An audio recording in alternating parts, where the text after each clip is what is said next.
We begin now with a murder case 4 years in the making, heading to trial. Jury selection began today in the trial of Chad Daybell, the Idaho man charged with murdering his wife Lori's 2 kids and his first wife Tammy.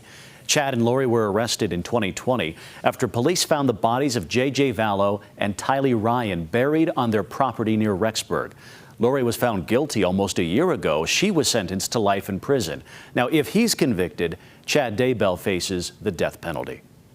ABC4's Cade Gardner was there today for jury selection. He joins us now live from the courthouse in Boise. Cade, what's next in this process now?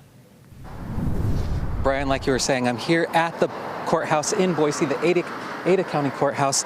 Now, the jury selection alone is going to take probably about a week or so, and that's because the court is working to put together a pool of 50 potential jurors. We're on the record on Fremont County case CR 2221-1623, State of Idaho versus Chad Daybell. The judge, prosecution, and defense all involved putting together a pool of 50 potential jurors. Remember that the defendant has the presumption of innocence, and you must consider his guilt or innocence based solely on the evidence. The court sent out thousands of questionnaires ahead of time to help narrow the search. To further narrow the search, small groups are brought in and asked questions. Are any of you related by blood or marriage to the defendant? Judge Stephen Hippler tells ABC4 there are 3 reasons they need a pool of 50.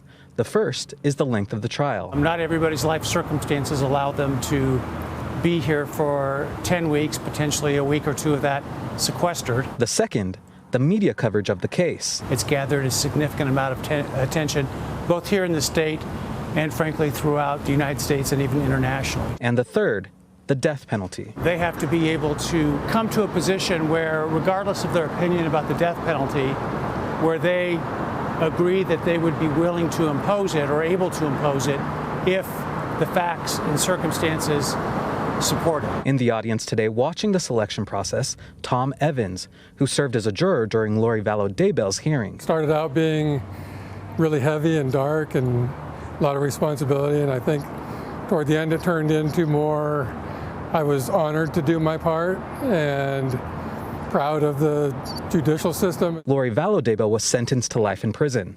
The death penalty, not an option in her trial. As much as I'm pro-death penalty, I believe that we need that. It would have been really hard for me to sentence somebody to death.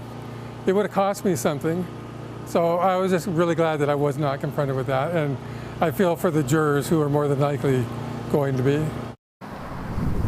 Okay, so the first group of people that they brought in this morning was made up of 16 people, and after nearly 5 hours of questions, debates, things like that, they ended up pushing or allowing 9 of them to move forward to the pool. Again, this could take up to 10 days just to finish this part of the process. Now, of course, we're going to keep you updated both online and on air at abc4.com. Reporting live in Boise, Cade Gardner. Back to you, Brian.